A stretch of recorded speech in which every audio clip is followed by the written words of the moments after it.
Everyone, hope you all are safe at home. I am your Hindi teacher Anukamal Rathore from Deep Jyoti school. आज मैं आपको second class का 7th chapter जीवन की सीख पढ़ाऊंगी। 7th चैप्टर है जीवन की सीख। क्या है? एक कहानी है। किससे रिलेटेड है ये? महात्मा बुद्ध से संबंधित है। बाल्यकाल में बुद्ध का नाम सिद्धार्थ था। बचपन का उनका नाम क्या था? सिद्धार्थ। बचपन से ही उनका मन संसार में नहीं लगता था, इसलिए बुद्ध अपना घर बार छोड़कर तपस्या के उद्देश्य से घर से निकल पड़े। किसके उद्देश्य से घर से निकले थे वो? तपस्या के उद्देश्य से, भगवान का नाम लेने के लिए। वे अनेक कष्टों को सहते हुए अधिकतर निराहार रहने लगे थे। निराहार मतलब बिना भोजन के। उन्होंने वस्त्र त्याग दिए थे, किंतु सफलता न मिलने के कारण जिस धैर्य का संबल लेकर वे तपस्या के लिए उतरे थे वह जवाब देने लगा था, और बुद्ध ने घर वापस लौटने का विचार बनाया। रास्ते में एक ठंडे जल की झील पड़ी तो वे विश्राम करने के लिए झील के किनारे बैठ गए। तभी उनकी दृष्टि एक गिलहरी पर पड़ी जो बार बार झील में डुबकी लगाती और बाहर आकर रेत में लौटती। ठीक है, वो महात्मा बुद्ध बाल्यकाल बचपन का नाम उनका क्या था? सिद्धार्थ था, और बचपन से ही उनका संसार में मन नहीं लगता था। वे अपना घर बार छोड़कर तपस्या के उद्देश्य से घर से निकल पड़े। कष्टों को सहन करते हुए और बिना भोजन के वो रहने लगे। उन्होंने वस्त्रों का भी त्याग कर दिया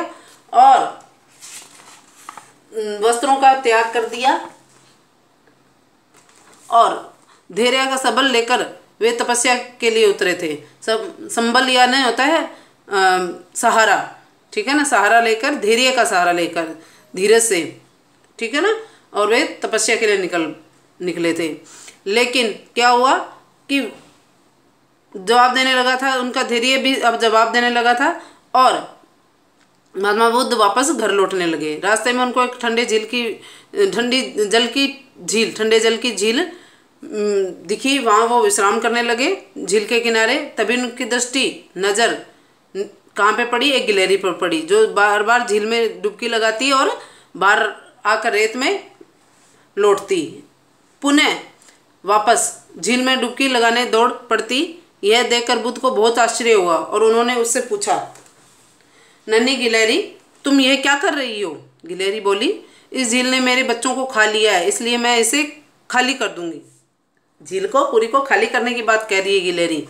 बुद्ध को यह सुनकर बहुत आश्चर्य हुआ और उन्होंने उससे फिर पूछा, परंतु क्या तुम इस कार्य में सफल हो पाओगी? यह तो मैं नहीं जानती। अब बुद्ध क्या कह रहे हैं उसे कि तुम छोटी सी गिलहरी और इतनी बड़ी झील को खाली करने की बात कह रही हो, ठीक है? तो क्या तुम ऐसा कर पाओगी? इस कार्य में सफल हो पाओगी? अब गिलहरी क्या कहती है? यह तो मैं नहीं जानती, परंतु जब तक यह सूख नहीं जाती मैं प्रयास करती रहूँगी। गिलहरी ने कहा। उसने कहा कि मैं अपना कार्य करती रहूँगी, मैं अपना प्रयास जारी रखूँगी निरंतर, ठीक, लगातार इसको क्या करती रहूँगी? सुखाने का प्रयास करती रहूँगी, गिलहरी ने कहा। गिलहरी की बातें सुनकर बुद्ध को आश्चर्य हुआ। वे थोड़ी उत्सुकता के साथ बोले, इस जन्म में तो मुझे ये संभव नहीं लगता है।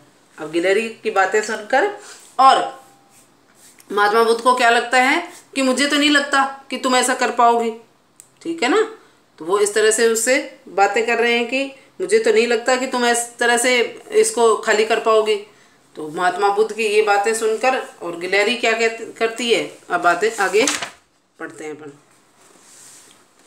अब गिलहरी क्या कहती है सुनो। उनकी बात सुनकर गिलहरी ने कहा, भले ही यह संभव न हो और मेरा सारा जीवन इसमें लग जाए, पर इतना निश्चित है कि इस प्रकार थोड़ा थोड़ा पानी निकालकर मैं अपने उद्देश्यों की ओर बढ़ती रहूँगी। मैं तो अपना कार्य करती रहूँगी।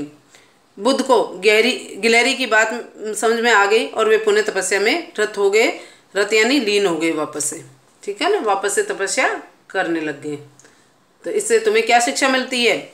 हमें घबराकर किसी भी कार्य को छोड़ना नहीं चाहिए, क्योंकि निरंतर प्रयास करने पर सफलता अवश्य मिलती है। इससे रिलेटेड एक और कहानी है ना। एक मकड़ी है, वो बार बार ऊपर चढ़ती है, वापस गिर जाती है, बार बार ऊपर चढ़ती है, फिर वापस गिर जाती है, ठीक है? तो फिर लास्ट में क्या है, 7वीं बार वो ऊपर चढ़ जाती है। तो उससे एक राजा को सीख मिली थी ना कि मुझे भी इस तरह से मकड़ी की तरह प्रयास करते रहना चाहिए। अब इसके शब्दार्थ देख लो। बाल्यकाल बचपन, निराहार बिना भोजन के, पुनः दोबारा, दृष्टि निगाहें नज़र, सबल यानी सहारा, रत यानी लीन, निरंतर यानी लगातार। ठीक है ना। तो इस तरह ये शब्दार्थ आपने पढ़ लिए हैं। अब हम क्वेश्चन आंसर अभ्यास प्रश्न करते हैं। इसमें देखिए आप सोचो और बताओ, क्या बुद्ध को अपने कार्य में सफलता मिली? अंत में तो मिली थी ना, इस चैप्टर में तो नहीं मिली, लेकिन बाद में तो तपस्या के द्वारा उन्होंने सफलता प्राप्त कर ली थी। गिलहरी की बात सुनकर बुद्ध को क्या शिक्षा मिली? महात्मा बुद्ध को यह शिक्षा मिली कि हमें घबराकर किसी भी कार्य को छोड़ना नहीं चाहिए और निरंतर प्रयास करते हुए उसमें सफलता प्राप्त करनी चाहिए। सही उच्चारण करो। बुद्ध, सिद्धार्थ, दृष्टि, संबल, उद्देश्य। अब हम नीचे लिखे प्रश्नों के उत्तर दो। बुद्ध के बचपन का क्या नाम था? बुद्ध के बचपन का नाम सिद्धार्थ था। बुद्ध अपना घर बार छोड़कर क्यों निकल आए? बुद्ध अपना घर बार छोड़कर क्यों निकल गए? महात्मा बुद्ध अपना घर बार तपस्या करने के लिए छोड़कर निकल गए। गिलहरी क्या कर रही थी? गिलहरी बार बार झील में जाकर और वापस रेत में आकर लौट रही थी। वह झील को क्यों खाली करना चाहती थी? गिलहरी झील को इसलिए खाली करना चाहती थी कि उस झील ने उसके बच्चों को खा लिया था। इस कहानी से हमें क्या शिक्षा मिलती है? हमें अपने लक्ष्य की प्राप्ति हेतु हमेशा प्रयासरत रहना चाहिए। हमें यह शिक्षा मिलती है। नीचे लिखे प्रश्नों के उत्तर दो। सही शब्द को चुनो। खालिस्तान में आपको 2 शब्द दिए गए हैं, उनमें से 2 शब्दों में से एक शब्द को लेकर खालिस्तान भरना है। बुद्ध खालिस्तान करने के उद्देश्य से घर से निकले। तपस्या, तो बुद्ध तपस्या करने के उद्देश्य से घर से निकले। रास्ते में उन्होंने खालिस्तान देखी। चिड़िया देखी थी ये गिलहरी। रास्ते में उन्होंने गिलहरी देखी। नन्ही गिलहरी बोली, इस खालिस्तान ने मेरे बच्चों को खा लिया। किसने? झील ने या सागर ने? झील ने। तो नन्ही गिलहरी बोली, इस झील ने मेरे बच्चों को खा लिया। गिलहरी की बात सुनकर बुद्ध को आश्चर्य हुआ या खुशी हुई? आश्चर्य हुआ ना। गिलहरी की बात सुनकर बुद्ध को आश्चर्य हुआ। निरंतर प्रयास करने पर सफलता मिलती है या असफलता? सफलता। निरंतर प्रयास करने पर सफलता अवश्य मिलती है।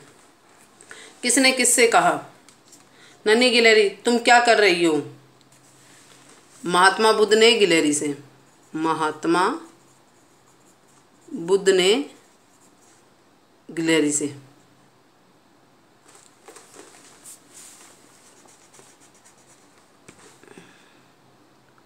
महात्मा बुद्ध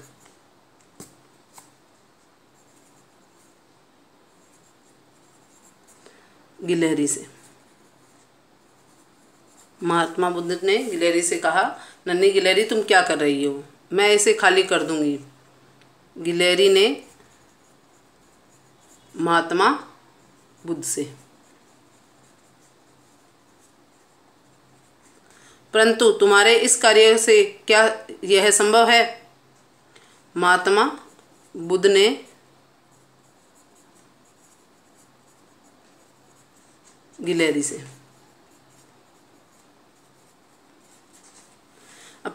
मैं अपने उद्देश्य की ओर मैं अपने उद्देश्य की ओर बढ़ती रहूंगी। गिलहरी ने महात्मा बुद्ध से।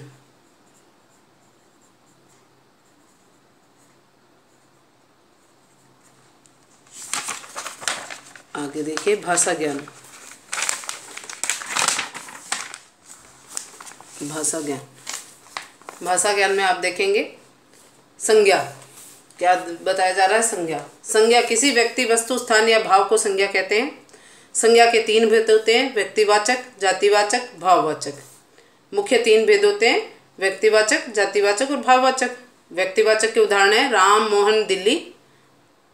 जातिवाचक है पशु, पक्षी, सेना, पेड़। भाववाचक गर्मी, सर्दी, खुशी। अब आप देखो, पढ़ो, समझो और करो। दिए गए शब्दों की सहायता से बुद्ध का परिचय 5 वाक्यों में लिखो। तो बाल्यकाल में बुद्ध का नाम सिद्धार्थ था। इनके पिता का नाम सुधोधन था। महात्मा बुद्ध संसारिक मोह माया को छोड़कर तपस्या करने जंगल में चले गए। महात्मा बुद्ध बहुत दयालु प्रवृत्ति के व्यक्ति थे। ठीक है, इस तरह हमने क्या 5 वाक्य महात्मा बुद्ध पर लिख दिए। शब्द रचना करो ता लगाकर। दयालु से क्या बनेगा? दयालुता। सरल से सरलता। निकट से निकटता। उत्सुक से उत्सुकता। सफल से सफलता। ता लगाना है ना, सफलता। तो इस तरह आप अब इनमें से रचनात्मक गतिविधि है आपके वर्ग पहले में पशु पक्षियों के नाम। तो हिरण, कुछ मैं आपको बताऊंगी, कुछ आप ढूंढेंगे। और घोड़ा, जिराफ, तोता, मोर, हाथी, भालू, शेर, गिलहरी,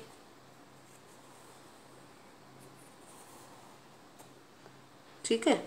इस तरह से आप कबूतर,